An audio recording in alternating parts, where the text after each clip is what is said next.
Chapter 341। खूबसूरत चेहरा कभी कभी एक नेचुरल मास्क होता है। आभा का कैजुअल परफॉर्मेंस देखकर उसके साथ वाला मर्द उसकी बातों पर यकीन कर बैठा। ये मनीष है क्या चीज? बॉस ने बस उसकी थोड़ी समझदारी देखी, इसलिए उसे कभी हाथ नहीं लगाया। फिक्र मत करो, अब से मैं तुम्हें प्रोटेक्ट करूंगा। तुम्हें उस निकम्मे मनीष से डरने की जरूरत नहीं है। आभा उस मर्द के पीछे पीछे और अंदर की तरफ गई। एक वर्कशॉप के पास से गुजरते वक्त अंदर से मशीनों की आवाज आई। वो रुक गई और अंदर झांका। उसने देखा कि एक गंदे ऑपरेटिंग टेबल पर कुछ कटे हुए मीट के टुकड़े रखे थे। इधर मत देखो, बस चलते रहो। रात को बुरे सपने नहीं चाहिए ना। कभी कभी एक खूबसूरत लड़की के साथ होने पर किसी चालबाजी की जरूरत नहीं पड़ती, सामने वाला खुद ही अपनी बनाई झूठी कहानियों में फंस जाता है। आभा ने पूछा, क्या तुम लोग सचमुच हर दिन इंसानी गोश्त खाते हो? उस मर्द ने आभा को देखा और हंसा। तुम्हें क्या लगता है? मनीष भाई ने कहा था कि वो 4 पैर वाली भेड़े खास तौर पर बॉस के लिए हैं और बॉस पक्का तुम्हारे साथ शेयर करेंगे। वो मर्द 2 बार हंसा, आसपास देखा, फिर धीरे से बोला, हम भूखे तो मर नहीं रहे, वो सब क्यों खाएंगे? ये सब खाना बॉस अपने प्यारों के लिए तैयार करता है। कौन से प्यारे? इतने सवाल मत पूछ, ये तुम्हारे लिए अच्छा नहीं है। आभा उस मर्द के पीछे एक छोटे से कमरे में पहुंची। रास्ते में उसने अपने साथ आए कुछ लोगों को पहले ही भेज दिया था और दूसरों से बचने के लिए उसने जानबूझकर आभा को एक छोटे रास्ते से ले लिया था। ये वही था जो आभा चाहती थी। तुम अभी मेरे साथ यहीं रुको, जब बॉस आएंगे मैं तुम्हें उनसे मिलवाऊंगा। वो मर्द बोला और आभा के लिए पानी लाने गया। ये एक छोटा सा कमरा था जो वर्कशॉप से अलग किया गया था, ज्यादा बड़ा नहीं लेकिन प्राइवेट था, जिससे पता चलता था कि इस शख्स का यहाँ कुछ स्टेटस है। आभा के लिए पानी डालते वक्त उसने उसमें कुछ मिलाया। आभा ने उसकी छोटी मोटी हरकत पहले ही नोटिस कर ली थी, लेकिन उसने अनजान बनने का नाटक किया और जैसे ही उसने पानी पीने के लिए उठाया, बोली, बाहर ये क्या आवाज है? उस मर्द के सिर घुमाने का फायदा उठाकर उसने पानी अपने स्पेशल इन्वेंट्री में डाल दिया। जब वो मर्द पलटा, उसने देखा कि आभा ने पानी का ग्लास खाली कर दिया था और उसका दिल खुशी से फूलने लगा। थोड़ी देर बाद आभा ने चक्कर आने का नाटक किया और टेबल पर ढह गई। इतनी खूबसूरत लड़की को सीधे बॉस के पास भेजना अफसोस की बात है। पहले मैं थोड़ा मजा ले लूं, वो मर्द बोला और आभा की तरफ हाथ बढ़ाया, लेकिन उसका हाथ उसे छूने से पहले ही अचानक उसके दिल में तेज दर्द हुआ, जैसे हवा उसमें घुस गई हो, ठंडक से हड्डियां तक जमा दी। वो नीचे देखने की कोशिश भी नहीं कर पाया कि उसकी गर्दन पर एक ठंडी सनसनी हुई और तुरंत गर्म खून का फव्वारा फूट पड़ा। जो औरत अभी तक लेटी थी वो तेजी से हटी और उसकी गर्दन से एक बूंद खून भी उस पर नहीं लगा। उस मर्द को समझ आया कि कुछ गलत हो गया। वो चिल्लाना चाहता था, लेकिन उसकी गर्दन की धमनी कट चुकी थी। वो एक शब्द भी नहीं बोल पाया और हर कोशिश के साथ खून उबलता हुआ बाहर निकल रहा था। और वो खूबसूरत औरत पास खड़ी थी, ठंडी नजरों से उसे देख रही थी। वो ज्यादा देर टिक नहीं पाया और जमीन पर गिरकर पूरी तरह मर गया। आभा ने उस चाकू को जिससे उसने अभी उसे मारा था उसके फ्लास्क के पानी से धोया और कमरे से बाहर निकल गई। जब वो पहले अंदर आई थी, आभा ने ऑब्जर्व किया और हल्के हल्के टटोला था और उसे उनके बॉस की लोकेशन पहले ही पता चल गई थी। बदकिस्मती से वो शख्स आज वहां नहीं था, वरना वो इस पूरी तरह नीच इंसान से मिलना चाहती थी। पिछले जन्म में उसका दर्दनाक अंत शायद इसी शख्स की वजह से हुआ था। लेकिन कोई बात नहीं, जब वो वहां नहीं था तो उसके ठिकाने की तलाशी लेने से भी कुछ न कुछ मिल सकता था। आभा कमरे से निकली और सीधे उस जगह की तरफ चली जहां उनका बॉस रहता था। एक वर्कशॉप के पास से गुजरते वक्त आभा को अंदर से आवाजें सुनाई दी। भाई तेजस, हमें कोई रास्ता निकालना होगा, वरना अगला नंबर हमारा होगा। आवाज काफी धीमी थी, लेकिन आभा की जबरदस्त सुनने की ताकत ने उसे पकड़ लिया। थोड़ी देर बाद एक और आवाज आई, हम इस तरह बंधे हुए हैं, कोई हथियार भी नहीं है, भागे कैसे? मुझे कैप्टन अजित के साथ जाना चाहिए था, कम से कम मेरा टुकड़े टुकड़े तो नहीं होता। जब जिन लोगों को वो फॉलो करते थे वो उन्हें जिंदा रहने की उम्मीद नहीं दे पाते तो पछतावा गुस्से में बदल जाता है। जैसे अब जब तेजस ने कहा कि वो कुछ नहीं कर सकता तो बाकियों की नाराजगी उसके प्रति नफरत में बदल गई। तुम में काबिलियत थी नहीं, फिर भी तुमने गैंग बनाया और कैप्टन बनने की जिद की, जिसकी वजह से हम इतने लोग फंस गए। तेजस, तुम पहले टुकड़ों में क्यों नहीं कटे? मरने के सबसे ज्यादा हकदार तो तुम हो। HMPH, एक भेड़िए का दिल और कुत्ते का फेफड़ा रखने वाला, जो जरूरत पड़ने पर दूसरों को ढाल बनाता है। हम अब भी उम्मीद करें कि वो हमें बचाने ले जाएगा। अगर आज हम नहीं भागे तो मैं भूत बनकर भी तुम्हें नहीं छोड़ूंगा। सबके इल्जाम तेजस की तरफ थे, कुछ गालियां दे रहे थे, कुछ श्राप। तेजस वो टाइप नहीं था जो अपनी गलतियां आसानी से मान ले। वो पलटकर बोला, क्या तुम लोग मुझे इसलिए फॉलो नहीं कर रहे थे कि तुम्हें लगता था इससे कुछ फायदा होगा? क्या मैंने तुमसे गिड़गिड़ाया था कि मेरे पीछे आओ? क्या तुमने अजित का मजाक और तिरस्कार चुपके चुपके नहीं किया था? अगर मैं भेड़िए का दिल और कुत्ते का फेफड़ा रखता हूँ तो तुम लोग क्या हो? इतने मासूम बनने का नाटक मत करो। हम सब एक जैसे लोग हैं, तभी तो अब तक जिंदा हैं, है ना? अजित और उसके ग्रुप के जाने के बाद वो लोग उस कम्युनिटी के घर में फंस गए थे। दूसरी साइड ने खिड़की से नशीली गैस उड़ाई थी और जल्दी ही सब ड्रग्स के असर में आ गए, हालांकि पूरी तरह बेहोश नहीं हुए थे। बाद में जब कुछ लोग उन्हें ले जाने आए, तेजस के पास वाला एक शख्स ने विरोध किया। उसने देखा कि तेजस के पास एक बंदूक थी और वो उसे उस शख्स को मारने के लिए इस्तेमाल करना चाहता था, जिसे उसने जमीन पर दबोच रखा था। लेकिन तेजस को डर था कि उसकी बंदूक छीन ली जाएगी, तो उसने उसे जल्दी छुपा लिया। उस शख्स ने उसे गोली मारने को कहा, लेकिन तेजस जानता था कि उसकी बंदूक में बस कुछ गोलियां बची थी और वो उन्हें बर्बाद नहीं करना चाहता था, तो उसने अपने हाथों से उसका गला घोंटने की कोशिश की। लेकिन वो सब ड्रग्स के असर में थे, उनकी ताकत बहुत कम हो चुकी थी। बिना हथियारों के वो सामने वाले का मुकाबला नहीं कर सके। जल्दी ही वो शख्स सामने वाले के हाथों मर गया, कई चाकू के घाव झेलने के बाद। तन्मय ने पहले जो खून जमीन पर देखा था वो उसी वक्त का था। वो शख्स कई वार झेलने के बाद मरा था, लेकिन उन लोगों ने उसके शरीर को भी नहीं छोड़ा। उसे यहाँ लाने के बाद वो पहला शख्स था जिसके टुकड़े किए गए। चैप्टर 342। उस वक्त सब लोग डरे हुए थे। बहुत कम लोगों ने तेजस और उस मरे हुए शख्स के बीच की बातचीत पर ध्यान दिया था। जिन्होंने नोटिस किया था उन्होंने भी उस वक्त की बात को टेम्परेरी इग्नोर कर दिया था। अब उस सिचुएशन को याद करते हुए सबको लग रहा था कि तेजस एक डरपोक और स्वार्थी बदमाश है। अगर उसने तब अपनी बंदूक नहीं चलाई थी तो कम से कम सबको एकजुट करके विरोध तो कर सकता था, शायद ये नतीजा नहीं होता। तेजस ऐसा स्वार्थी इंसान था और यहाँ बचे हुए लोग भी उससे बेहतर नहीं थे। मौत का सामना होने पर वो बस ये सोचते थे कि अपनी मौत को कैसे टाला जाए। तो जब दूसरी साइड लोग लेने आई, सबने अपने पास वालों को धकेल दिया और खुद पीछे हट गए।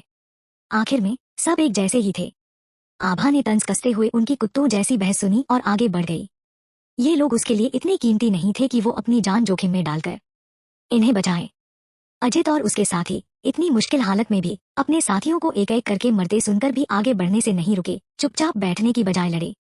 लेकिन ये लोग भागने का मौका मिलने पर भी आपसी झगड़ों और अपनी जान बचाने की कोशिशों में चूक गए। आभा किसी को भी बस यूं ही नहीं बचाने वाली थी। उसके पास अपने काम थे। आभा ने जल्दी ही उनके लीडर का ठिकाना ढूंढ लिया। बाहर से भले ये एक वर्कशॉप जैसा लगता था, लेकिन लेआउट और गार्ड्स से साफ था कि इसे भेदना आसान नहीं होगा। अकेले चलने के अपने फायदे थे, वो अपनी स्पेशल इन्वेंट्री से कुछ भी निकाल सकती थी। उसने एक ग्रेनेड निकाला और बिना सोचे 2 ग्रेनेड दूसरी दिशा में फेंक दिए। उसका मकसद मारना नहीं, बल्कि मौका ढूंढकर अंदर घुसना था। उसे नहीं पता था कि अंदर कितने लोग हैं, और अगर वो एक्सपोज हो गई और ढेर सारे अटैकर्स आ गए तो मुश्किल हो सकती थी। वो अकेले इतनों से नहीं लड़ सकती थी और खुद को खतरे में नहीं डाल सकती थी। ये उनकी ताकत का अंदाजा लगाने और ये देखने का अच्छा मौका था कि कितने लोग बाहर आएंगे। उसने वो 2 ग्रेनेड यूं ही फेंके थे, सिर्फ हंगामा मचाने के लिए। लेकिन उसे नहीं पता था कि वो उनके लीडर के खजाने वाले एरिया में जाकर गिरे। उसने सुना कि वो लोग घबराते हुए चिल्लाएं, जल्दी, बड़े खजानों वाला बिल्डिंग बम से उड़ गया। जाओ देखो सब ठीक है या नहीं, हम पर अटैक हो रहा है, फटाफट। ग्रेनेड फेंकने से पहले आभा ने पहले ही छुपने की जगह चुन ली थी। ग्रेनेड फेंकने के बाद वो दूसरी जगह पर कवर लेने चली गई। कुछ गार्ड्स बम वाले एरिया की तरफ गए, कुछ अलग अलग दिशाओं में अटैकर को ढूंढने निकले और कुछ अपनी पोस्ट पर डटे रहे। पहले की पूरी गार्ड डिटेल अब 3 हिस्सों में बंट गई थी, जो आभा के लिए कुछ भी नहीं था। उसने अपनी पिस्टल निकाली, साइलेंसर लगाया और एक एक करके उन्हें ढेर कर दिया। इसके बाद वो तेजी से अंदर घुस गई। वो देखना चाहती थी कि ये लीडर कौन है। पिछले जन्म में हुए नुकसान और तड़प का बदला लेना था। जल्लादों को मारना काफी नहीं था, वो इस मास्टरमाइंड को नहीं छोड़ने वाली थी। आभा को पता था कि वो लोग जल्दी लौटकर जगह को घेर लेंगे, इसलिए वो फुल स्पीड से अंदर दौड़ी। अंदर का सीन वैसा नहीं था जैसा आभा ने सोचा था। कोई अलग कमरे नहीं थे, बस एक वर्कशॉप थी जिसे कैजुअली सेट किया गया था, एक सिरे से दूसरे तक दिखाई देता था। इस बड़े कमरे में कोई और नहीं था सिवाय एक औरत के, वही औरत जिसे रवि और उसके ग्रुप ने ऑयल फील्ड पर सताया था, जिसे आभा को शक था कि वो उसकी माँ की बहन हो सकती है। वो औरत एक चाकू लिए थोड़ा घबराई हुई थी। आभा को अंदर आते देख वो हैरान रह गई। तुम यहाँ कैसे? आभा भी हैरान थी, तुम यहाँ क्यों हो? उस औरत को आभा के सवाल का जवाब देने का मौका नहीं मिला, क्योंकि बाहर से भारी कदमों की आवाजें आने लगी। ढेर सारे लोग उन्हें घेर रहे थे। वो औरत ने चाकू नीचे रखा और आभा की तरफ तेजी से बढ़ी, जबकि आभा 2 कदम पीछे हटी, डिफेंसिव पोज में आ गई। आभा की सावधानी देखकर वो औरत रुक गई और घबराते हुए बोली, जल्दी खिड़की से बाहर निकलो, पीछे की तरफ चक्कर लगाकर तुम जा सकती हो।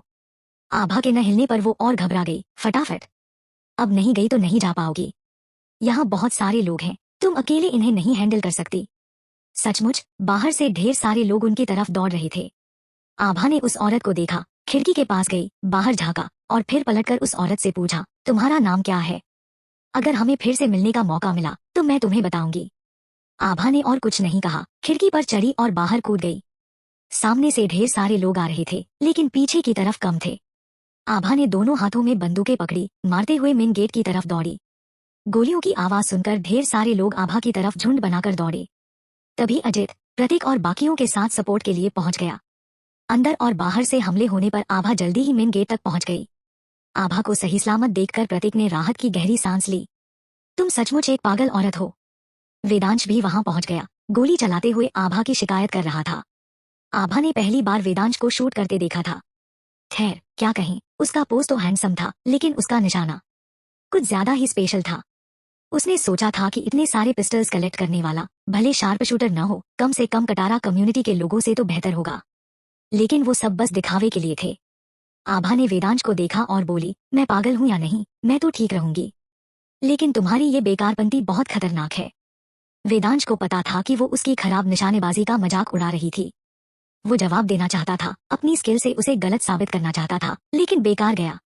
वो बस जिद्दी होकर बोला, तो क्या हुआ अगर मैं बेकार हूँ? मैंने तुम्हारा खाना नहीं खाया, न तुम्हारा पानी पिया। इस बात पर अजित को भी शर्मिंदगी महसूस हुई। पिछले कुछ दिनों में उसने नोटिस किया था कि उनका मालिक थोड़ा मोटा हो गया था। ये क्या किसी का खाना पानी न लेना था? लगता था वो खूब खा पी रहा था। आभा के पास वेदांश के साथ वक्त बर्बाद करने का टाइम नहीं था, नहीं वो जंग में रुकी। पूरी तरह रिट्रीट करने के बाद वो लोग तेजी से वहां से निकल गए। दुश्मनों की तादाद ज्यादा थी और वो लोग उनसे कम थे। ज्यादा देर रुकने से बेवजह के नुकसान हो सकते थे। आभा और उसकी गैंग जितनी जल्दी हो सका वहां से भाग निकली। एक सेफ जगह पर पहुंचकर अजित आगे बढ़ा और आभा से पूछा, मिस आभा, जब आप अंदर गई थी क्या आपने तेजस और बाकियों को देखा? क्या वो अभी भी जिंदा है? आभा ने अजित को देखा, क्या तुम उन्हें बचाना चाहते हो? अजित ने सिर हिलाया, लेकिन उसकी आंखें कुछ और कह रही थी।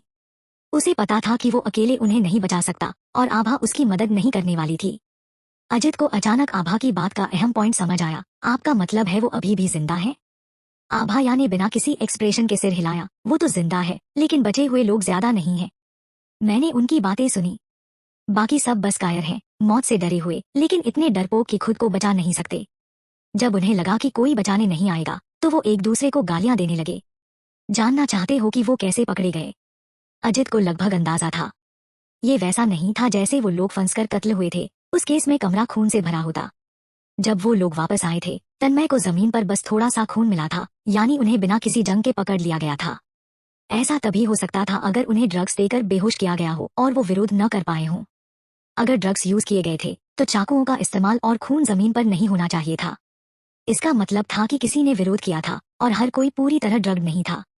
उन्होंने खुद को सरेंडर तो नहीं कर दिया था, वेदांश ने कहा। चैप्टर 343। आभा ने वेदांश को तारीफ भरी नजर से देखा। वेदांश के पास बोलने को कुछ नहीं था।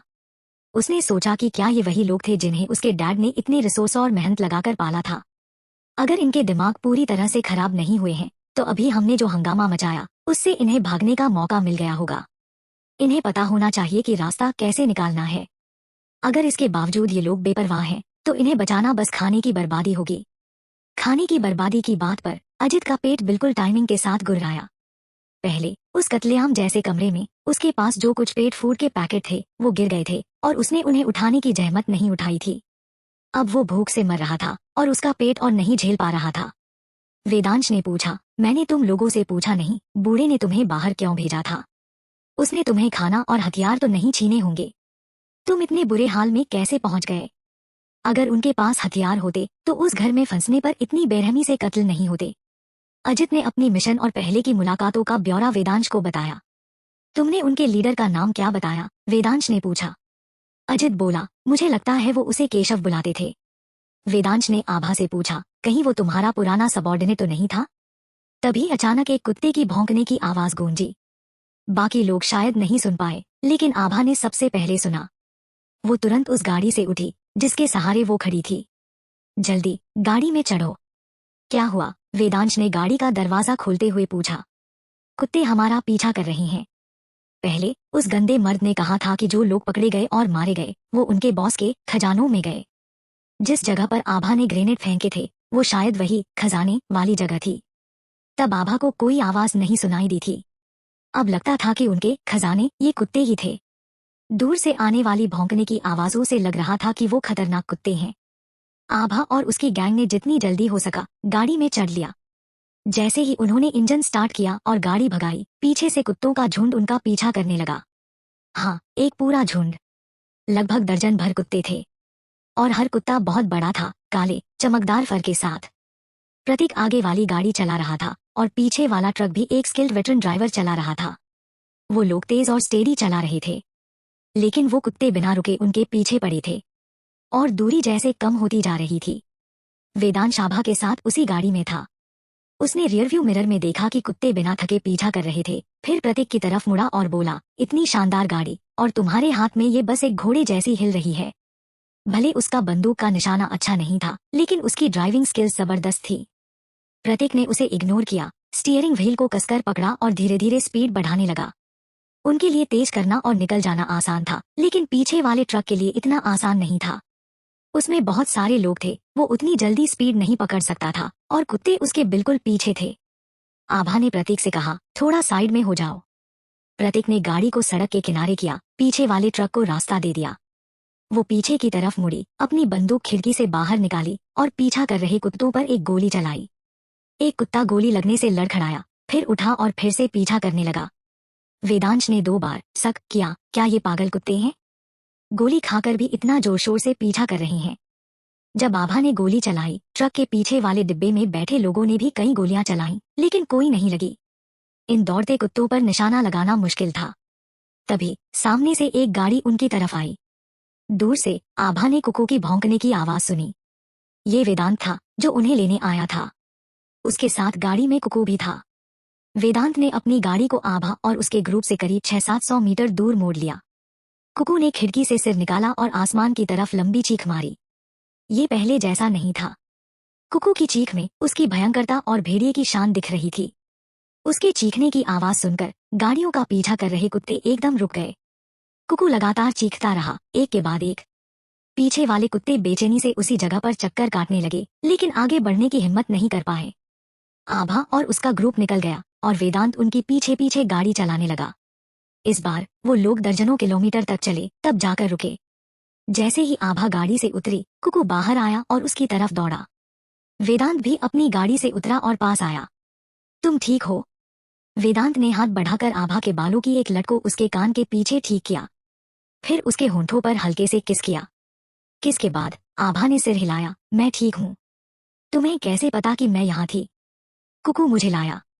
ओह, वो तो भूल गई थी। उनके पास एक चलता फिरता रडार था।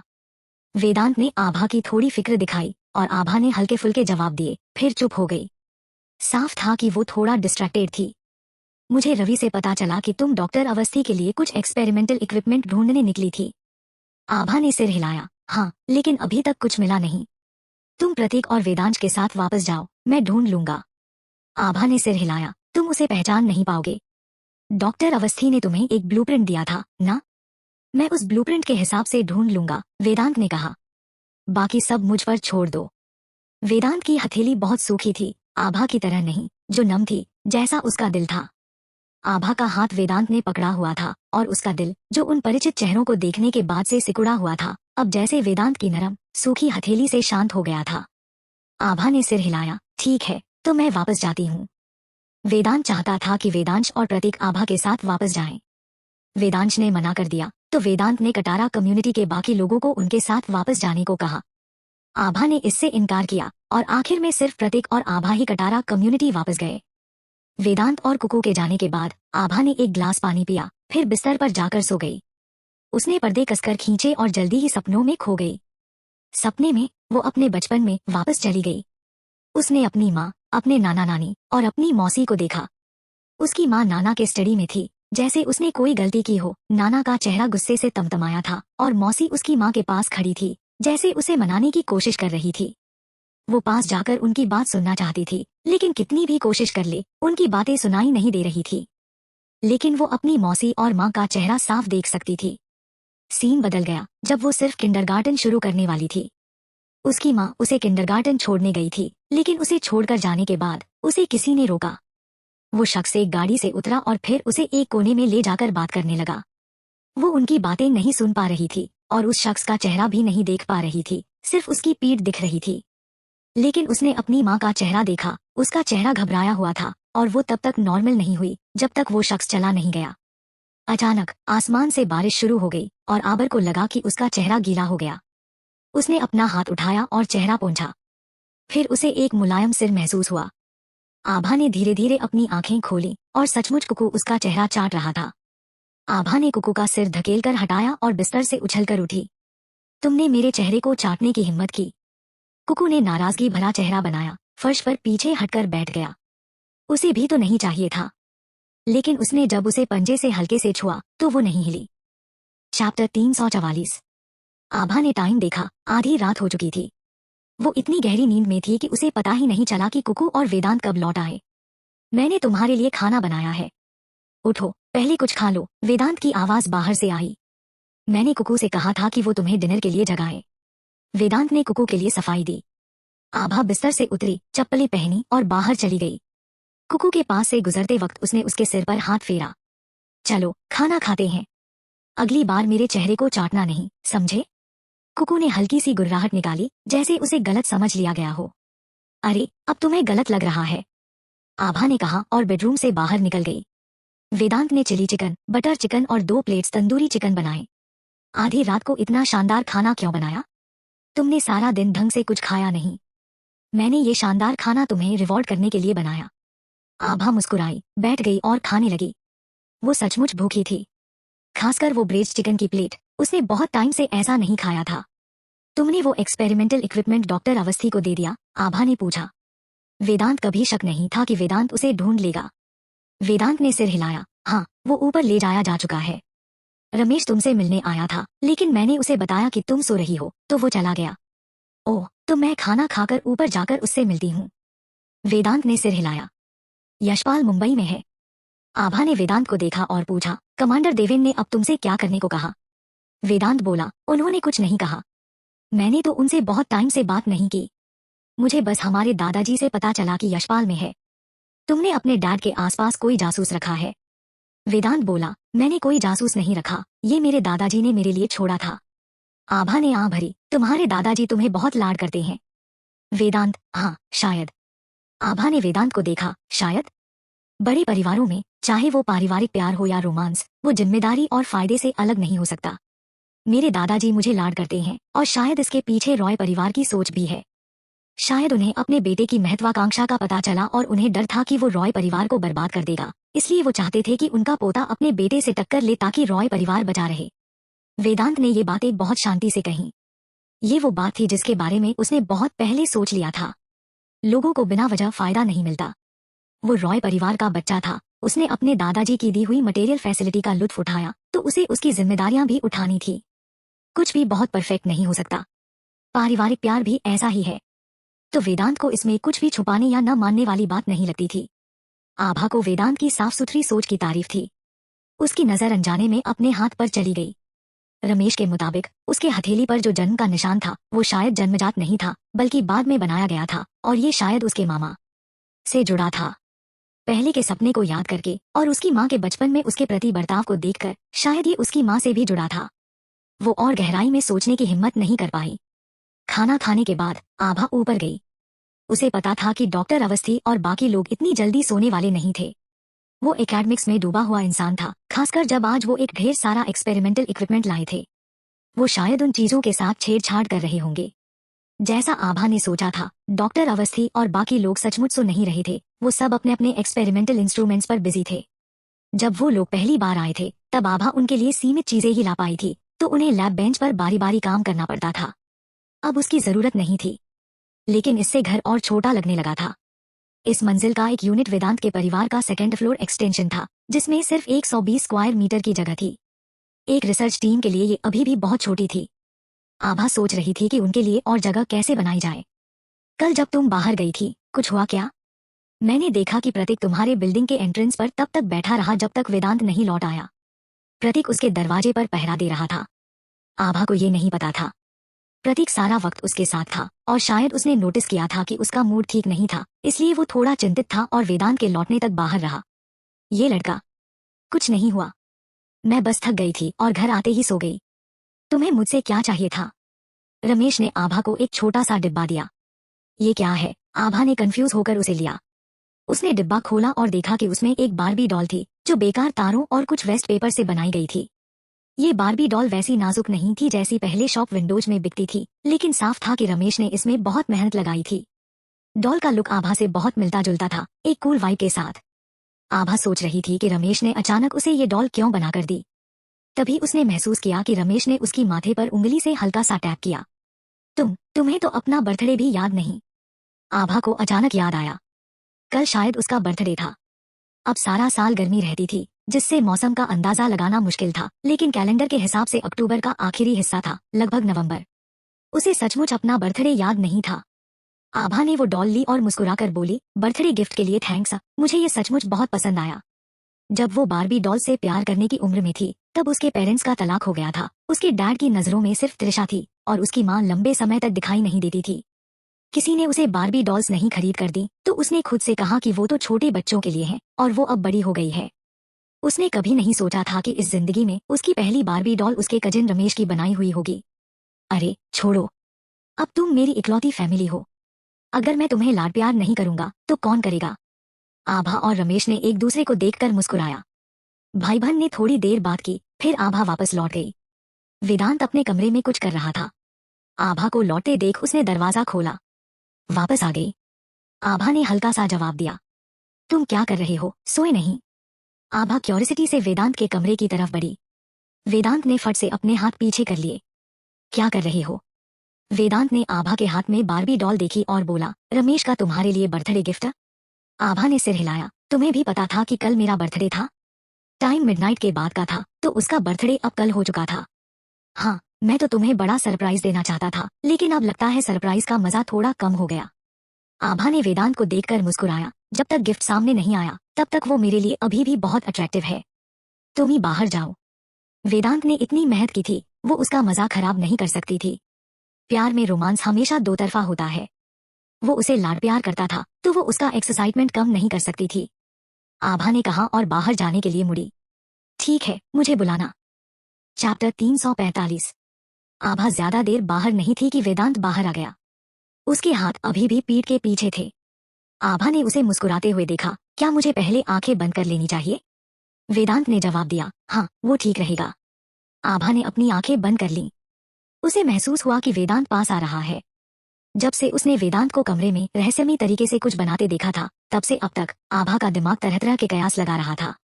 ये कहना झूठ होगा कि उसे जिज्ञासा नहीं थी। उसे तो पहले अपना बर्थडे भी याद नहीं था। अब रमेश से गिफ्ट मिलने के बाद वो वेदांत के तैयार किए गिफ्ट को लेकर और ज्यादा एक्साइटेड थी। उसे लगा कि वेदांत ने उसका हाथ पकड़ा, फिर कुछ उसकी कलाई पर डाला गया। आभा ने आंखें खोली। वेदांत ने अभी अभी उसकी कलाई पर एक ब्रेसलेट पहनाया था। उसने पहले कभी अपनी कलाई पर कुछ नहीं पहना था। ये पहली बार था जब वो कुछ पहन रही थी, वो भी वेदांत का दिया हुआ गिफ्ट। आभा ने अपनी कलाई उठाई, ब्रेसलेट को गौर से देखा। ये सोना नहीं था, नहीं चांदी जैसा लगता था। इसका रंग ग्रे ब्लैक था, जिसमें साधारण पैटर्न्स खुदी हुई थी, जो बहुत एंटीक लुक दे रहा था। क्या तुमने इसे खुद बनाया? एपोकैलिप्स के बाद हर तरह की दुकानें लूट ली गई थी, ज्वेलरी स्टोर्स भी नहीं बचे थे। वेदांत ने इसे किसी ज्वेलरी स्टोर से तो लिया नहीं होगा, और इसका स्टाइल भी ज्वेलरी स्टोर जैसा नहीं था। वेदांत ने सिर हिलाया। हाँ, मैंने खुद बनाया। मटेरियल ढूंढना काफी मुश्किल था, इसमें थोड़ी मेहनत लगी। कैसा मटेरियल है ये? ये एक तरह का कंपोजिट मटेरियल है, वेदांत ने समझाया। ये एक मिलिट्री इंडस्ट्रियल एंटरप्राइज ने डेवलप किया नया मटेरियल है, अभी इसे ज्यादा यूज नहीं किया गया। मैंने इसमें एक छोटा सा मैकेनिज्म डाला है। वेदांत ने फिर आभा की कलाई पकड़ी और दिखाया। ब्रेसलेट पर कमल के पैटर्न के बीच में एक छोटा सा डायमंड जड़ा था। उसने डायमंड पर हल्के से उंगली दबाई और ऊपरी लेयर खुल गई, जिसके अंदर एक तेज ब्लेड दिखा। दोबारा दबाने पर वो वापस अंदर चला गया। मुझे उम्मीद है कि तुम्हें कभी इस चीज का इस्तेमाल न करना पड़े, लेकिन तैयार रहना अच्छा है। आभा ने खुद इसे ट्राई किया। तुममें और कौन सी स्किल्स हैं जो मुझे नहीं पता? लड़कियों को ज्वेलरी पसंद होती है और वो इसका अपवाद नहीं थी। वेदांत ने न सिर्फ उसकी ज्वेलरी की चाहत पूरी की, बल्कि इसमें सेल्फ डिफेंस का फंक्शन भी जोड़ा। वो कोई नाजुक औरत नहीं थी, उसकी छुपी हुई ताकत कई बुरे इरादों वालों को ललचा सकती थी और उसे कभी नहीं पता था कि खतरा कब आ सकता है। खूबसूरती जरूरी थी, लेकिन जिंदा रहना उससे भी ज्यादा। आभा ने इसे कई बार ट्राई किया, पूरी तरह मंत्रमुग्ध हो गई। ये ब्रेसलेट मेरे बचपन से अब तक का सबसे बेस्ट गिफ्ट है। थैंक्स वेदांत। आभा ने अपनी बाहें वेदांत की गर्दन के चारों ओर लपेटी, अपने पैरों की उंगलियों पर थोड़ा उचककर और धीरे से अपने होठों को उसके होठों पर रख दिया। उसने अपने होठों को धीरे धीरे हिलाया, पहले हल्के से चूमते हुए, फिर थोड़ा और गहराई से। उसकी सांसें गर्म थी और उसकी उंगलियां वेदांत की गर्दन के पीछे हल्के से घूम रही थी, जैसे कोई मुलायम लय बजा रही हो। वेदांत ने उसकी कमर पर अपनी बाहें डाली, उसे अपनी ओर हल्का सा खींचते हुए। उसने आभा की आंखों में देखा, उसकी मुस्कान में डूबते हुए, और फिर धीरे से पूछा, क्या तुम्हें रमेश का दिया गिफ्ट पसंद नहीं आया? आया, आभा ने जवाब दिया, उसकी आवाज में एक हल्की सी चमक थी। वो थोड़ा पीछे हटी, लेकिन उसकी उंगलियां अभी भी वेदांत की गर्दन पर थीं। उसने मेरे बचपन के इमोशनल खालीपन को भरा और तुमने मेरे प्रेजेंट और फ्यूचर की खालीपन को भरा। साथ ही तुम्हारे गिफ्ट में वेपन का फंक्शन भी है। तुलना में तुम्हारा गिफ्ट और भी बेहतर है। वेदांत ने उसकी बात सुनकर हल्का सा मुस्कुराया, उसकी आंखों में एक गर्माहट थी। उसने आभा को और करीब खींचा और फिर धीरे से अपने होठों को उसके होठों पर रख दिया। उसका किस पहले हल्का था, फिर धीरे धीरे और गहरा हो गया। उसने अपने होठों को आभा के होठों पर हल्के से दबाया, उनकी नरम सतह को महसूस करते हुए, और फिर अपनी जीभ से हल्का सा उसकी होठों की रेखा को छुआ। आभा ने जवाब में अपनी जीभ को हल्के से उसकी जीभ के साथ मिलाया। उनकी सांसें एक दूसरे से मिल रही थी, गर्म और उलझी हुई, और उस पल में समय जैसे थम सा गया था। वेदांत ने धीरे से अपने होंठ हटाए, लेकिन उसका माथा आभा के माथे से टिका रहा। बस तुम्हें पसंद आया, यही काफी है, उसने धीमी गहरी आवाज में कहा। उसकी आंखें अभी भी आभा की आंखों में डूबी हुई थी। अजित अपने 3 घायल सबॉर्डिनेट्स के साथ व्हाइट फील्ड लौटा। जैसा उसने सोचा था, रंजीत ने उसे धक्का मारकर गिरा दिया और उसे गोली मारने का ऑर्डर देने वाला था। अगर अजित ने वेदांश को देखने की बात नहीं बताई होती, तो वो शायद अब तक लाश बन चुका होता। रंजीत का चेहरा गंभीर था। उसने पूछा, तुमने वेदांश को देखा? हाँ, वो आभा के साथ बाहर गया था। आभा उसे अपने साथ लेकर क्या कर रही थी? वो ठीक है ना? दरअसल जब से रंजीत को पता चला कि वेदांत भी कटारा रेजिडेंशियल एरिया में है, उसे वेदांश की सेफ्टी की चिंता नहीं थी। भले वेदांत का उससे झगड़ा था, लेकिन वेदांश के प्रति वेदांत की ज्यादा दुश्मनी नहीं थी। वो लोग कुछ ढूंढ रहे थे, उन्होंने मुझे डिटेल्स नहीं बताई। अजित ने पूरी सच्चाई नहीं बताई। आभा ने उसकी जान बचाई थी, लेकिन वेदांश सर बहुत अच्छे लग रहे थे। लगता है थोड़ा वजन भी बढ़ गया है। वो बदमाश, उसे अपनी सेफ्टी की जरा भी फिक्र नहीं है। अजित ने मन में सोचा, मिस आभा वेदांश सर को अच्छे से ट्रीट कर रही है, फिक्र करने की क्या बात है। हालांकि वेदांश के लौटने की खबर ने अजित को फांसी से बचा लिया, लेकिन वो जॉम्बी ब्रेन स्टेम्स लाने में फेल हो गया और इतने लोग और हथियार गवा दिए। इस गलती को आसानी से माफ नहीं किया जा सकता था। अजित को पीटा गया, उसकी कैप्टन की पोजीशन छीन ली गई और उसे रिकवर करने के लिए वापस भेज दिया गया। जॉम्बी ब्रेन स्टेम्स ढूंढना इतना आसान नहीं है। तुमने सबसे मुश्किल रास्ता चुना है। रंजीत ने उस अनचाहे मेहमान को देखा और उसके चेहरे की उदासी थोड़ी कम हुई। क्या डिप्टी कमांडर यशपाल के पास कोई बेहतर सॉल्यूशन है? यशपाल ने साधारण पतलून और लॉन्ग स्लीव शर्ट पहनी थी। उसका बूढ़ा चेहरा अभी भी बहुत हैंडसम था, जो दिखाता था कि जवानी में वो जरूर डैशिंग रहा होगा।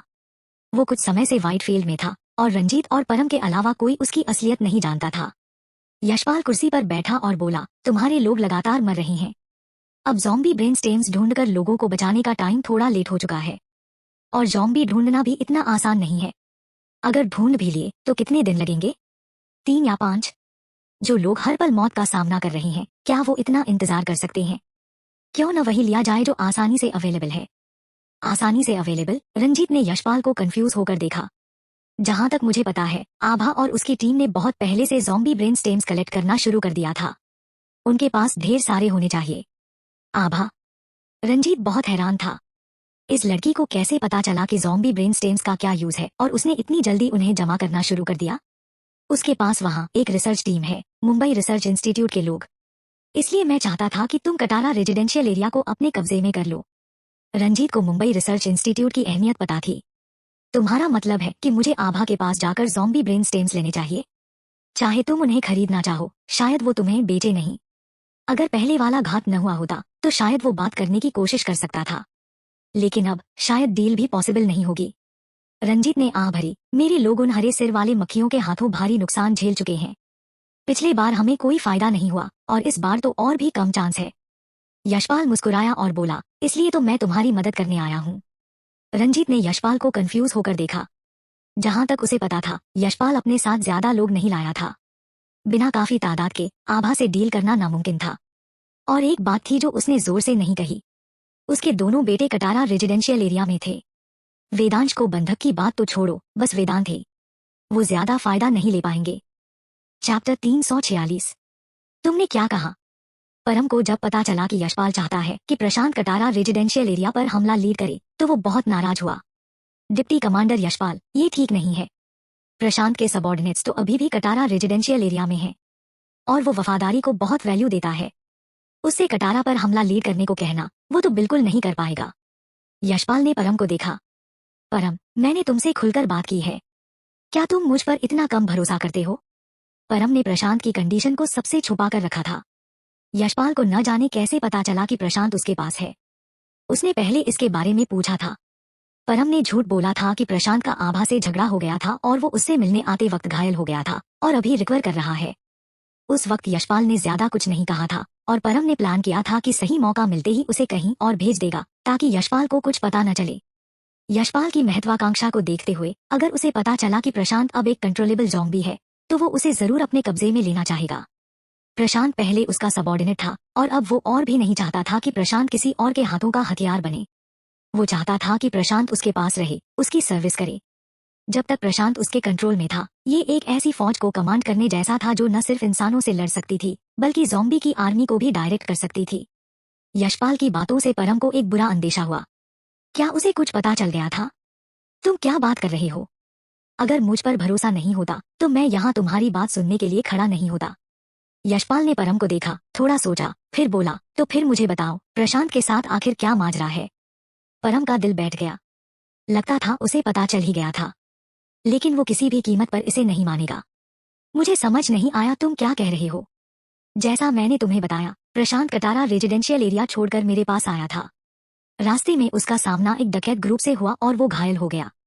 वो यहाँ आने के बाद से ज्यादा होश में नहीं रहा, ज्यादातर वक्त कोमा में ही रहा। बाकी सब छोड़ो, उसकी इस कंडीशन में वो शायद बाहर भी नहीं जा सकता। कटारा पर हमला लीड करना तो दूर की बात है। तुम उसकी कंडीशन नहीं समझते, इसलिए मुझे लगता है कि तुम्हारा अभी का सुझाव ठीक नहीं था। यशपाल ने कहा, मैं उसे देखने जाऊंगा। अगर सचमुच वो नहीं कर सकता तो मैं किसी और को ढूंढ लूंगा। परम के पास कोई चारा नहीं था, उसे मजबूरी में यशपाल को प्रशांत के पास ले जाना पड़ा।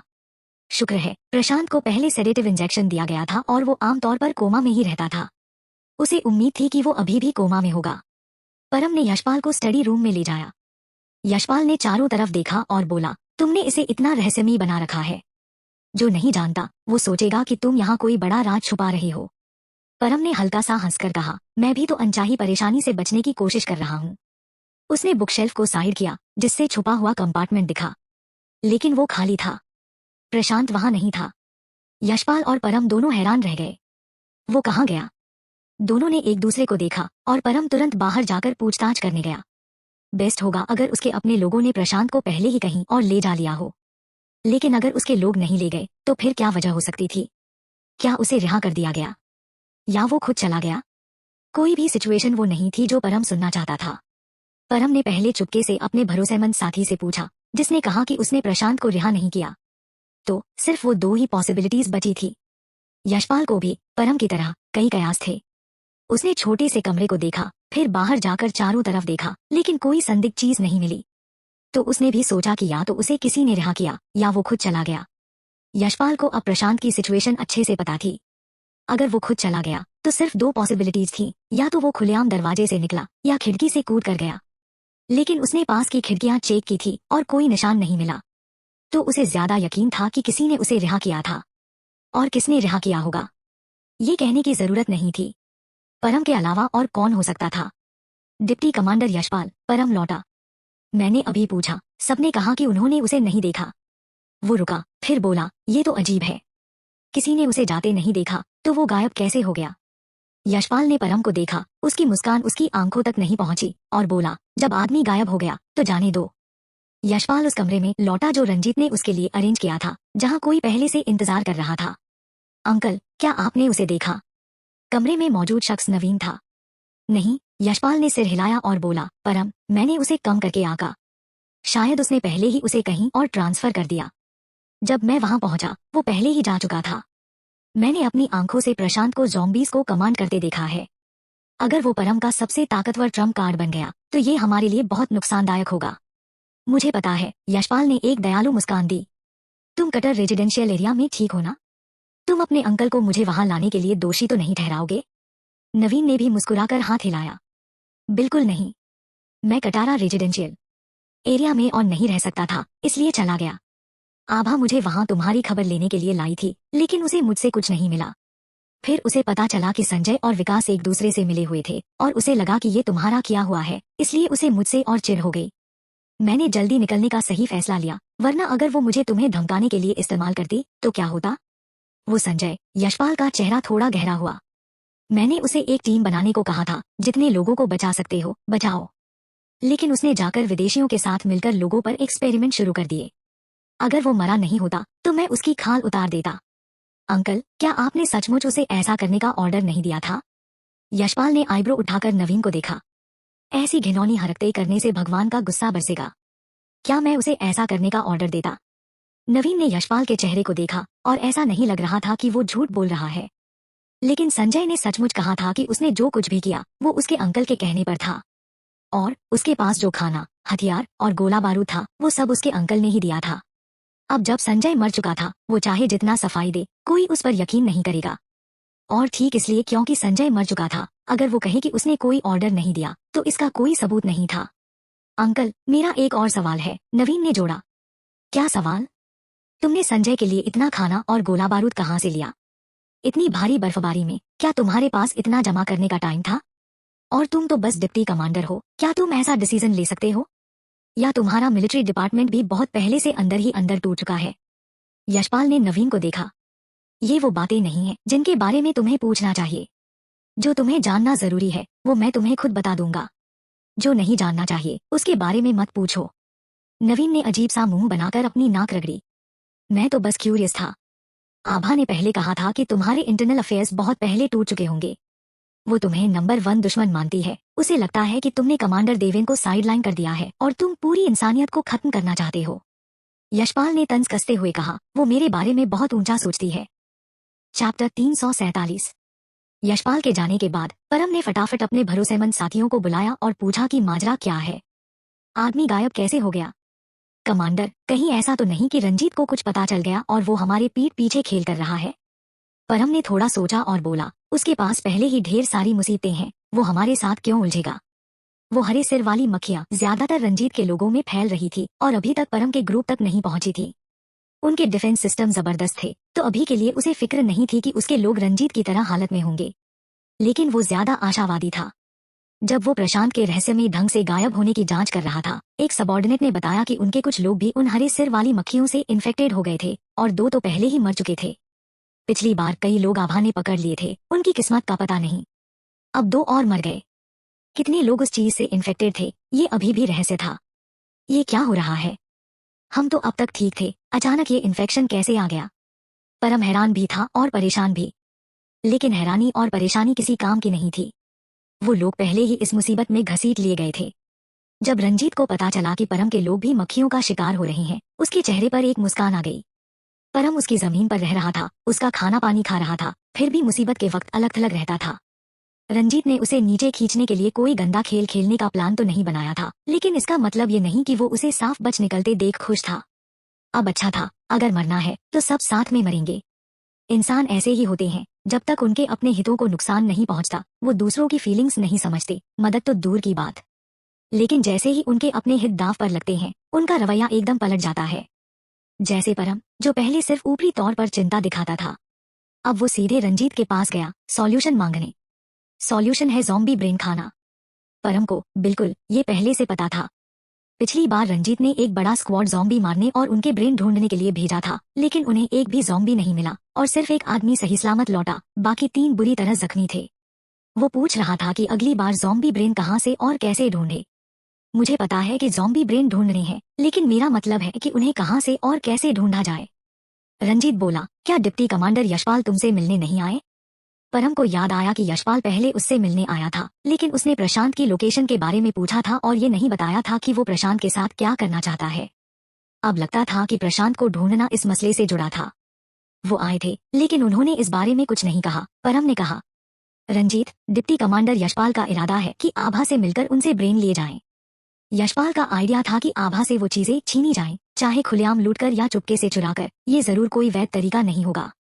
लेकिन रंजीत के लिए मुश्किल ये थी कि उसका बेटा अभी भी कटारा कम्युनिटी में था, तो वो खरीदने या ट्रेड करने की तरफ ज्यादा झुका था। लेकिन ये वो अकेले नहीं कर सकता था, इसलिए उसने लेने शब्द का इस्तेमाल किया और ये कैसे और किस तरीके से लिया जाएगा, इसकी डिटेल्स बाद में डिस्कस करने को छोड़ दिया। तुम्हारा मतलब है कि आभा के पास वो है? हम, रंजीत ने सिर हिलाया। परम मन ही मन बड़बड़ाया, ये आभा इतनी काबिल कैसे है? उसके पास ये भी है। काश प्रशांत अभी भी यहाँ होता, वो अकेले 100 लोगों के बराबर था और आभा से डील करने में कामयाबी की ज्यादा उम्मीद होती। लेकिन अब प्रशांत रहस्यमयी ढंग से गायब हो चुका था और उसे शक था कि रंजीत का इसमें हाथ है। परम ने रंजीत को देखा और खुद को रोक नहीं पाया। रंजीत, क्या तुमने प्रशांत को देखा है? रंजीत की आंखें गहरी हो गईं, गुस्से से भरी। तुम्हारा मतलब क्या है? मेरा कोई मतलब नहीं है, मैं बस पूछ रहा हूँ, और क्योंकि प्रशांत कोई साधारण आदमी नहीं है। वो आभा के डिस्ट्रिक्ट में काफी वक्त रहा और उसके पुराने सबॉर्डिनेट्स अभी भी कटारा कम्युनिटी में हैं। सबसे अहम, वो एक ज़ॉम्बी है। परम की आखिरी बात ने रंजीत को चौंका दिया। उसे प्रशांत के बारे में तो पता था, और ये भी कि परम ने उसे वेदांश के पुराने स्टडी रूम में छुपाया था। उसे लगा था कि परम प्रशांत को अपनी साइड में लाना चाहता है और फिर उसकी आभा और कटारा कम्युनिटी की जानकारी का इस्तेमाल आभा से निपटने के लिए करना चाहता है। उसने कभी नहीं सोचा था कि वो एक ज़ॉम्बी है। वो बाकी ज़ॉम्बी से अलग है। भले ये सवाल था, लेकिन रंजीत जानना चाहता था कि वो ठीक ठीक कैसे अलग है। एक ज़ॉम्बी जिसे परम कंट्रोल कर सकता था, वो जरूर सिंपल ज़ॉम्बी नहीं था, इसमें कोई शक नहीं था। इस पॉइंट पर परम के पास छुपाने को कुछ नहीं बचा था। उसने कहा, वो बाकी ज़ॉम्बी से अलग है। उसमें ज़ॉम्बी की फिजिकल खूबियां हैं, लेकिन वो रैंडमली लोगों पर हमला नहीं करता। वो एक मेडिसिन मैन की तरह है, जिसे कंट्रोल किया जा सकता है और सबसे ताकतवर हथियार बन सकता है। परम ने सब कुछ खुलकर बता दिया था ताकि रंजीत को चेतावनी दे सके। अगर रंजीत ने ही उसे लिया था, तो उसे सिचुएशन की गंभीरता समझनी चाहिए। चाहे छीनने की बात हो या ट्रेड की, प्रशांत एक अहम शख्स था। अगर वो अभी भी अपने लोगों को बचाना चाहता था, तो उसे प्रशांत को लौटा देना चाहिए। रंजीत को परम की सोच पूरी तरह समझ आ गई थी और वो गलत इल्जाम नहीं लेने वाला था। तो उसने परम से कहा, तो प्रशांत ऐसा इंसान है? मैं तुमसे बहुत साफ कह सकता हूँ, मैंने उसे बिल्कुल नहीं देखा। परम ने बनावटी मुस्कान दी, मुझे तो पर यकीन है, लेकिन अभी सबसे जरूरी काम है प्रशांत को ढूंढना। रंजीत ने सिर हिलाया, मैं अपने लोग भेजकर तुम्हारी मदद करवाऊंगा, लेकिन अगर वो खुद चला गया तो? अगर वो खुद गया, तो उसे ढूंढना आसान नहीं होगा, तो मुझे लगता है हमें दोनों रास्ते आजमाने चाहिए। अगर प्रशांत नहीं मिला, तो हमें आभा से बातचीत करने के दूसरे तरीके सोचने होंगे। परम ने रंजीत को देखा, तुम्हारा मतलब है कि तुम आभा से बातचीत करने की प्लानिंग कर रहे हो? रंजीत बोला, क्या करना है, ये मैं अकेले डिसाइड नहीं कर सकता। बातचीत करनी है या सीधे छीनना है, इस पर और डिस्कस करना होगा। रंजीत एक बिजनेसमैन था और शुरू से ही कभी पक्की बात नहीं करता था। भले वो बातचीत और ट्रेड की उम्मीद करता था। परम और रंजीत ज्यादा देर बात नहीं कर रहे थे कि यशपाल आ गया। अच्छा हुआ कि तुम दोनों यहाँ हो। चलो ज़ॉम्बी ब्रेन से डील करने के बारे में डिस्कस करते हैं। रंजीत ने फट से उठकर यशपाल के लिए एक कप चाय डाली। कमांडर यशपाल, तुम बिल्कुल सही वक्त पर आए। कमांडर परम और मैं अभी इसी बारे में बात कर रहे थे। अभी प्रशांत को ढूंढना आसान नहीं है, तो हमें कुछ और प्लान्स डिस्कस करने चाहिए और देखना चाहिए कि कौन सा फीजिबल है। तुम्हारा क्या ख्याल है? यशपाल रंजीत की ऑफर की सीट पर बैठ गया। ठीक है, तुम दोनों डिस्कस करो, जो सबसे अच्छा लगे, यशपाल ने शांतिदूत बनते हुए कहा। तुम में से एक मेरा सालों पुराना दोस्त है और दूसरा मेरा सबसे भरोसेमंद सबॉर्डिनेट। आगे का रास्ता अभी लंबा है, मुझे उम्मीद है कि तुम दोनों अभी की तरह ईमानदारी से सहयोग करते रहोगे। वो सब एक्टिंग के उस्ताद थे। रंजीत और परम ने एक दूसरे को देखा। रंजीत ने मुस्कुराकर कहा, बिल्कुल, कमांडर परम जैसे साथी का होना मेरी किस्मत है। परम ने हाथ हिलाया, रंजीत, तुम मेरी तारीफ कर रहे हो। हम सब एक ही साइड पर हैं, इतना फॉर्मल होने की जरूरत नहीं। तुम वो हो जिनसे मुझे सीखना चाहिए। चैप्टर 348। तीनों ने अपने नकली चेहरों के साथ बनावटी बातें की और आखिरकार फैसला किया कि रंजीत पहले आभा से बात करेगा, ये देखने के लिए कि क्या वो ज़ॉम्बी ब्रेन बचाने के लिए देने को तैयार है। अगर नहीं, तो वो जबरदस्ती छीन लेंगे। व्हाइट फील्ड का माहौल उदास था, हर कोई डरा हुआ था, सोच रहा था कि अगला नंबर उनका होगा, जो उन मक्खियों का शिकार बन जाएंगे। इस बीच कटारा कम्युनिटी में रौनक थी। उदय की सब्जी उगाने की मेहनत रंग लाई थी। अब हर 3 दिन में ताज़ी सब्जियों की फसल तैयार हो रही थी। कम्युनिटी में लगभग हर शख्स रोज ताज़ी सब्जियां खा सकता था। पिछली बार की घटना के बाद आभा ने उदय को 3 भेड़ें दी थी। सिर्फ आधे महीने में वो तीनों भेड़ें साफ तौर पर मोटी हो गई थी। आभा ने उन 3 भेड़ों को देखा जो पहले से बिल्कुल अलग थी और उदय से पूछा, तुमने इतने कम टाइम में इन्हें इतना मोटा कैसे कर दिया? मुझसे गिड़गिड़ाओ तो बताऊंगा, उदय ने कहा, अभी भी झुककर अपनी सब्जियों के साथ छेड़छाड़ करते हुए। कटारा कम्युनिटी में अब कई प्लॉट सब्जी उगाने के लिए खोल दिए गए थे और कई औरतें उदय के अंडर में वेजिटेबल गार्डन्स की देखभाल करती थी। उदय फसल के हिसाब से इन औरतों को सब्जियां देकर रिवॉर्ड करता था। उदय ने इन औरतों को सब्जियां देने की बात आभा से डिस्कस की थी और आभा ने उसे गार्डन की सिचुएशन खुद डिसाइड करने को कहा था। इससे उदय, जो अक्सर बेतकल्लुफ बोलता था, ने आभा की तारीफ में कुछ अच्छे शब्द कहे थे।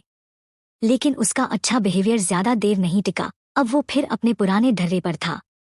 देखते हैं मैं तुमसे गिड़गिड़ाती हूं या नहीं, आभा ने कहा। एक खंजर निकाला और भेड़ों की तरफ बढ़ी। उदय फट से खड़ा हुआ और उसे रोकने दौड़ा। क्या क्या कर रही हो? आभा ने हल्का सा मुस्कुराया। तुम्हें क्या लगता है? उदय ने अपने कीचड़ भरे हाथ उठाए और शरारती ढंग से हंसा। मैं तो बस मजाक कर रहा था, तुम क्या कर रही हो? असल में कोई खास केयर नहीं है। मैंने बस उन्हें दबाई और अरबाई के साथ कीड़े पकड़ने दिए। उन्होंने ढेर सारे कीड़े खाए तो शायद इसलिए मोटे हो गए। हाँ, एपोकैलिप्स में सब कुछ बदल गया था। खरगोश और भेड़ जैसे शाकाहारी जानवर अब मांसाहारी बन गए थे, कीड़े खाने लगे थे। आभा ने भी एक बनावटी मुस्कान दी, फिर खंजर को एक कीड़े में घोंप दिया। तुम इतना घबरा क्यों रहे हो? मैं तो बस ये टेस्ट करना चाहती थी कि ये खंजर उस कीड़े पर कितना तेज है। उदय तो वो शुरू से सब्जियों के पीछे नहीं थी। आभा कुछ देर उदय के साथ रही, फिर बाहर निकलते वक्त उसकी मुलाकात संतोष से हुई। पिछली बार रवि ने जिन लोगों को उनके साथ वापस भेजा था वो सब अगले दिन लौट गए थे, लेकिन संतोष रुक गया था ताकि आभा को टैंक चलाना सिखा सके। अब आभा ने ज्यादातर सीख लिया था तो उसका वापस जाने का वक्त था, इसलिए वो खास तौर पर आभा से अलविदा कहने आया था। मिस आभा, मैं आज वापस जाने वाला हूँ। क्या आपके पास हमारे बॉस के लिए कोई मैसेज है? आभा उन लोगों की इज्जत करती थी जो वफादार थे। भले ही संतोष आभा का शुक्रगुजार था कि उसने उसकी जान बचाई, लेकिन उसके दिल में रवि ही उसका बॉस था। उसे आभा को टैंक चलाना सिखाने का ऑर्डर मिला था और अपनी ड्यूटी पूरी करने के बाद वो बिना देर किए वापस जाने को तैयार था। उनकी लोकेशन का टेरेन फायदेमंद था और हथियार गोला बारूद भी काफी थे, लेकिन पिछली बार उन हरे सिर वाली मक्खियों की वजह से कई लोग मर गए थे। अगर कोई उनकी चीजों पर नजर गड़ाए और छीनना चाहे। अब जब टैंक भी चला गया था, उनके पास एक लेयर की प्रोटेक्शन कम थी, तो उसे वापस जाना था। आभा ने कहा, बस उसे बता देना कि मेरी जगह पर अगले 2 दिनों में फिर से अटैक हो सकता है और अगर उसके पास करने को कुछ नहीं है तो मुझे कुछ हथियार भेज दे। संतोष ने आभा को हैरानी से देखा। मिस आभा, आप मजाक तो नहीं कर रही हो ना? आभा ने संतोष को देखा। बस उसे यही बता देना। तो क्या मुझे अभी नहीं जाना चाहिए और तुम्हारी मदद के लिए रुकना चाहिए? आभा ने सीधे कहा, मुझे हथियारों की ज्यादा जरूरत है। संतोष, ठीक है, वो हथियारों जितना अहम नहीं था। संतोष लौटा और आभा के शब्दों को रवि को ज्यों का त्यों बता दिया। रवि ने तंज कसते हुए कहा, वो सचमुच खुद को भगवान या अब भविष्यवक्ता समझने लगी है ना? बॉस, क्या मिस आभा के पास सचमुच कोई अजीब सा टैलेंट है? रवि ने बोलने वाले को देखा। वो शख्स फट से बोला, याद है ना, पिछली बार जब हम एयर रेड शेल्टर में छुपे थे, जो लोग उस बदबू को सूंघने के बाद इन्फेक्टेड हो गए थे, सिवाय उनके जो जॉम्बी ब्रेन मैटर खा चुके थे। उसमें नीति और राकेश शामिल थे, जिन्हें वो लाई थी, और आप भी। लेकिन वो बिल्कुल ठीक थी। ये सुनकर बाकी लोग जो एयर रेड शेल्टर में साथ गए थे, उन्हें भी याद आया कि ऐसा ही कुछ था। तुम क्या सोच रहे हो?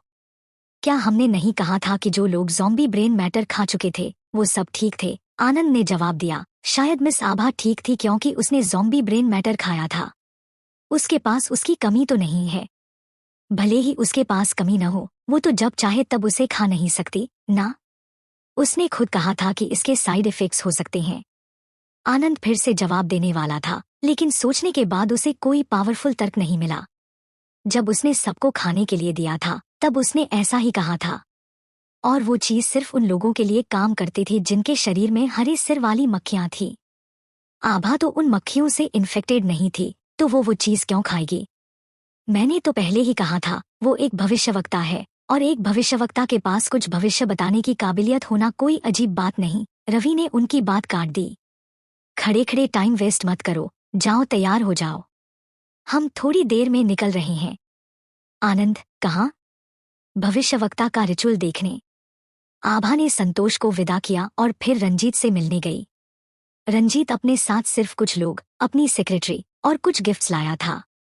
वो बहुत सच्चाई के साथ आया था, लेकिन गार्ड्स ने उसे मेन गेट के अंदर नहीं आने दिया, बल्कि उसे एंट्रेंस पर रुककर आभा के इंस्ट्रक्शंस का इंतजार करने को कहा।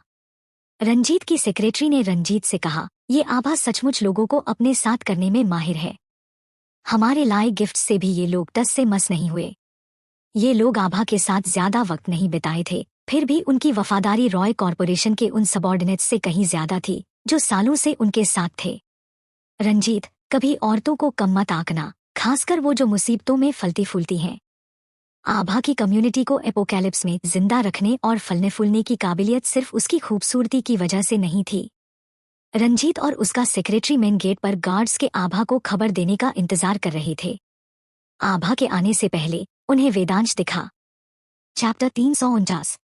वेदांश एक गाजर चबाते हुए चल रहा था, जैसे उसने सालों से कुछ खाया न हो। रंजीत की आईब्रो वेदांश को इस हालत में देखकर सिकुड़ गईं। क्या यही वो वेदांश कटारा कम्युनिटी में अच्छा कर रहा है था, जैसा अजित ने कहा था? एक सिंगल गाजर उसे इतना बेताब दिखा रही थी। रंजीत ने वेदांश को देखते हुए मन ही मन अजित को कोसा और साथ ही आभा से वेदांश को रिहा करने की बात करने की प्लानिंग करने लगा। उसने नोटिस नहीं किया कि उसका सेक्रेटरी उसके बगल में खड़ा था, आंखें फाड़े वेदांश को, या यूं कहें उसके हाथ में गाजर को देख रहा था। वेदांश, रंजीत ने पुकारा। आंगन में टहल रहे वेदांश अपने डैड की आवाज सुनकर रुक गया। उसने मेन गेट की तरफ देखा, अपने डैड और सेक्रेटरी को वहां खड़े देखा और तेजी से उनकी तरफ बढ़ा। तेज चलते हुए भी वो खाना नहीं भूला। डैड, आप यहाँ क्यों आए? जब तक वो उनके पास पहुंचा, उसके हाथ में गाजर का बस आखिरी टुकड़ा बचा था, लेकिन वो अभी भी उसे चबा रहा था। उसे इस हाल में देखकर रंजीत को दुख भी हुआ और निराशा भी। मैं यहाँ क्यों आया? तुम मुझसे पूछ रहे हो मैं क्यों आया? रंजीत ने वेदांश के हाथ में बची गाजर की डंडी को देखा, फिर गुस्से से बोला, तुम बस यही खाते हो। वेदांश ने अपने हाथ में गाजर के टुकड़े को देखा, एक और काट लिया और गर्व से बोला, हाँ, ये सचमुच बहुत अच्छी है। आप भी टेस्ट करोगे? तब वेदांश एहसास हुआ कि उसके पास बस गाजर का आखिरी सिरा बचा था। छोड़ो, आपको शायद पसंद भी न आए। रंजीत, मैं बाद में आभा से बात करूंगा। इस बार मैं आपको अपने साथ जरूर ले जाऊंगा। वेदांश ने रंजीत को सावधानी से देखा। उससे क्या चाहते हो? रंजीत को उसकी नजरों से चोट सी लगी। क्या अब तुम उसका बचाव कर रहे हो? वो बंधक बनाया गया था, और अब जब उसका बाप उसे ले जाना चाहता था, वो नाखुश था और पूछ रहा था कि उसका बाप वहां क्या कर रहा है। क्या ये सचमुच रंजीत का बेटा था? डैड, वेदांश अपने उसी लापरवाह अंदाज में वापस आ गया।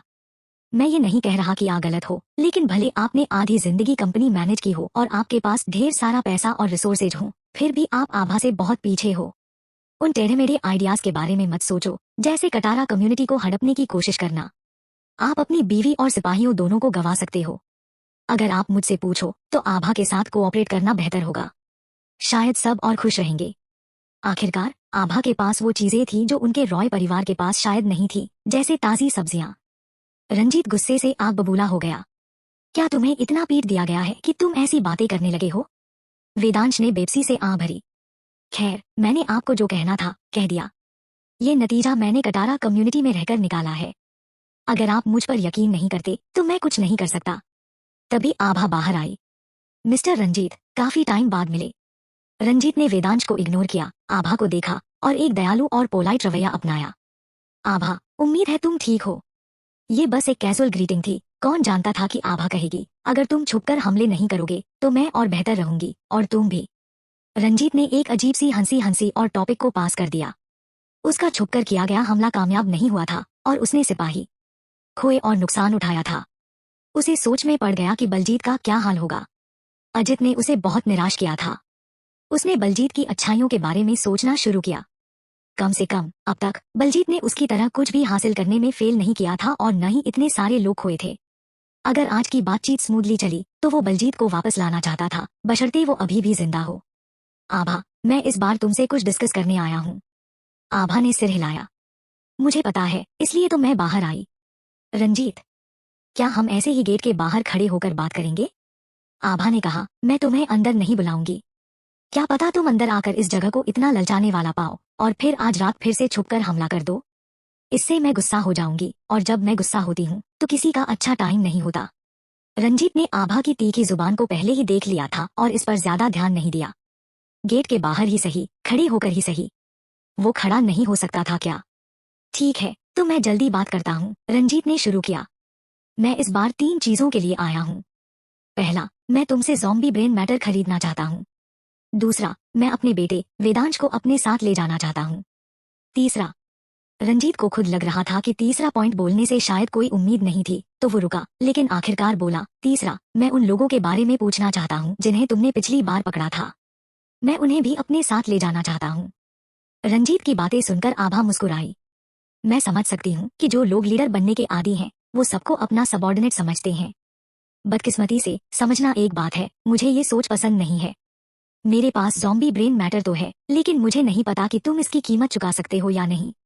दूसरा, अगर तुम वेदांश को ले जाना चाहते हो तो भी वही बात है, ये इस बात पर डिपेंड करता है कि तुम क्या कीमत ऑफर कर सकते हो। जहाँ तक तीसरे पॉइंट की बात है, क्या तुम्हें लगता है कि मैं इतनी दयालु हूँ कि अपने हमलावर दुश्मनों का अच्छे से ख्याल रखूं और उन्हें अच्छा खाना पानी दूं? पहले 2 पॉइंट्स में बातचीत की गुंजाइश थी और तीसरा बस एक एक्स्ट्रा पॉइंट था जिसे उसने कैजुअली उठाया था। अगर काम बन गया तो ठीक, अगर नहीं तो कोई बात नहीं। वैसे भी ये कोई जरूरी या जल्दी का मसला नहीं था। अब आभा की बातें सुनकर लगता था कि उन्होंने उन लोगों को पहले ही मार दिया था, तो इस बारे में और कुछ कहने को नहीं था। वो बस पहले और दूसरे मसले पर डिस्कस करेंगे। रंजीत ने पूछा, अपनी कीमत बताओ। 100 राइफल्स, 1000 राउंड्स गोला बारूद के साथ। 100 राइफल्स, बस इतना। 100 राइफल्स और 1000 राउंड्स तो क्या, 1000 राइफल्स और 10,000 राउंड्स भी रंजीत के लिए कुछ नहीं थे। ठीक है, कोई दिक्कत नहीं। रुको, मुझे पूरी बात कहने दो, आभा ने कहा। एक ब्रेन मैटर के लिए 100 राइफल्स और 1000 राउंड्स गोला बारूद। तुमने क्या कहा? रंजीत को पता था कि आभा मोटी कीमत मांगेगी, लेकिन उसने नहीं सोचा था कि वो इतनी बेतुकी डिमांड करेगी, जो उसकी सोच से भी परे थी। एक ब्रेन मैटर के लिए 100 राइफल्स और 1000 राउंड्स गोला बारूद, आभा ने दोहराया। रंजीत ने तंज कसते हुए कहा, यंग लेडी, बहुत ज्यादा नहीं हो रही हो? बड़ा भूखा पेट होना कभी कभी अच्छा होता है, लेकिन कभी कभी नहीं। इसलिए मुझे तुम जैसे घमंडी कैपिटलिस्ट से डील करना सचमुच पसंद नहीं। पहले तुम बड़े अमीर बनते हो और कहते हो कि कीमत बताओ, और जब मैं बताती हूँ तो तुम शिकायत करते हो कि बहुत ज्यादा है। आभा ने बेपरवाही से कंधे उचकाए। अगर तुम्हें ज्यादा लगता है तो मना कर सकते हो। ये कहकर आभा जाने लगी। रंजीत, जो पहले ही आभा के तीखे तानों से गुस्से में था, उसे बेपरवाह ढंग से जाते देख गुस्सा दबाकर बोला, रुको।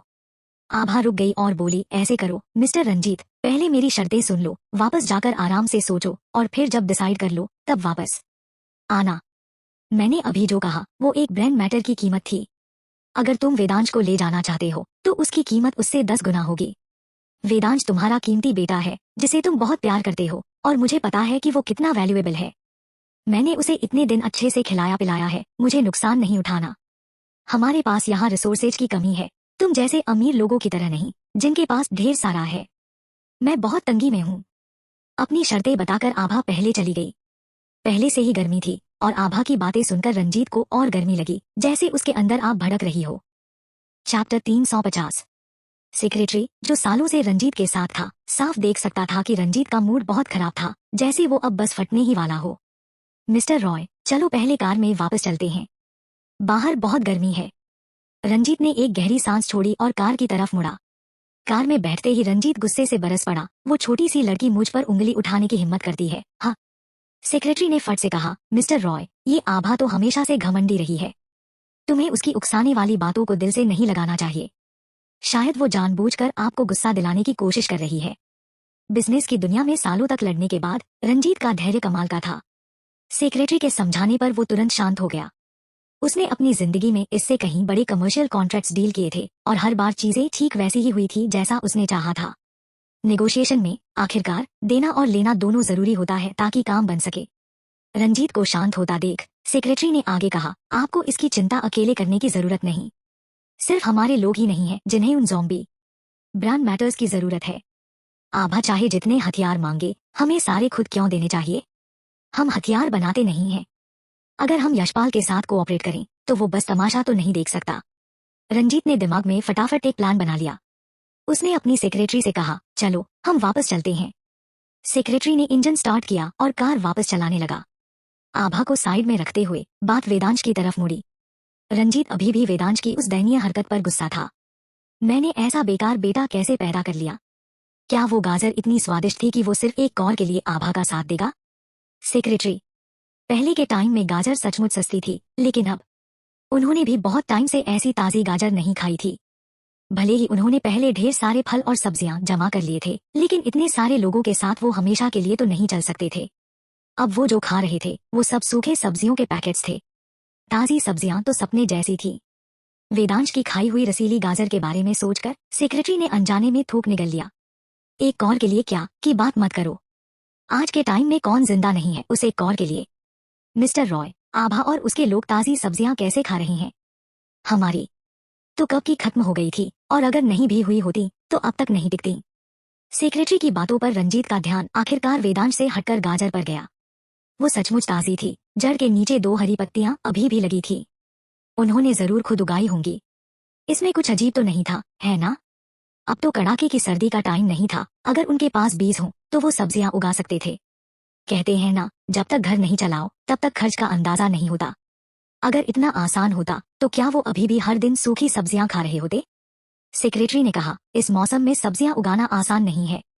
कई पेड़ सूखकर मर गए हैं। सब्जियों की तो बात ही छोड़ो।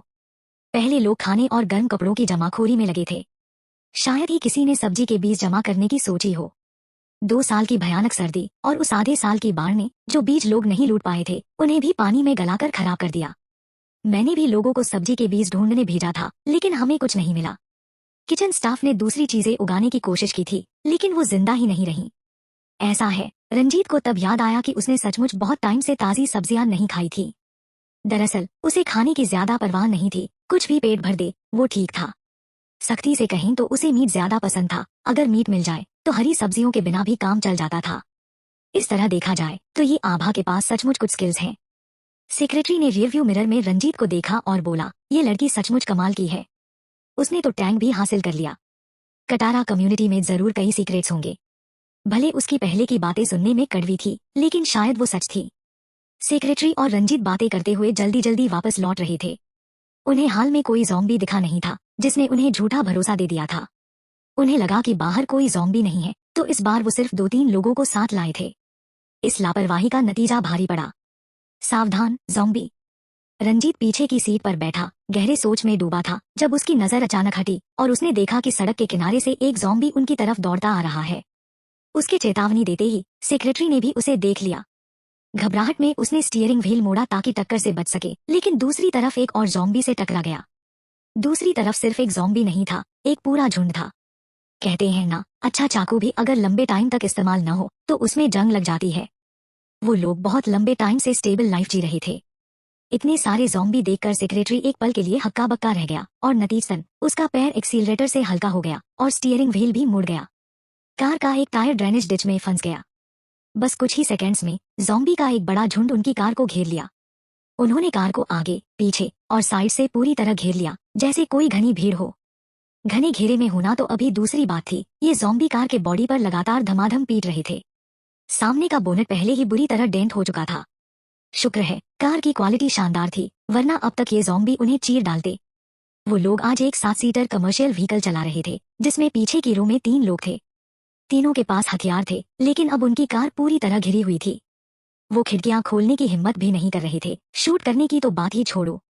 रंजीत की सेक्रेटरी सालों से उसके साथ था और थोड़ी देर की घबराहट के बाद जल्दी ही संयम में आ गया। उसने 2 बार एक्सीलरेटर को फुल फ्लोर करके निकलने की कोशिश की, लेकिन दोनों बार फेल हो गया। एक टायर ड्रेनेज डिच में फंस गया था, तो एक्सीलरेटर फुल करने से भी वो बाहर नहीं निकल पाए। कई बार कोशिश करने के बाद सेक्रेटरी भी घबरा गया। मिस्टर रॉय, कार का पहिया ड्रेनेज डिच में फंस गया है, हम बाहर नहीं निकल सकते। रंजीत को इस वक्त सेक्रेटरी को दोष देने का मूड नहीं था। बाहर के डरावने और भयानक चेहरों को देखकर वो उल्टा शांत हो गया।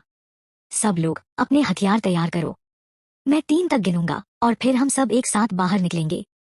हम ढेर सारे मर्द हैं, बस यहाँ बैठकर मरने का इंतजार नहीं कर सकते। रंजीत, जो लीडर था, ने खुद इनिशिएटिव लिया, तो बाकियों को थोड़ा और कॉन्फिडेंस मिला। सचमुच कार में रहना बहुत खतरनाक था। बाहर निकलने से शायद एक उम्मीद की किरण मिले, जबकि कार में छुपे रहने का मतलब था कि गाड़ी टूटने के बाद सिर्फ मौत का इंतजार करना।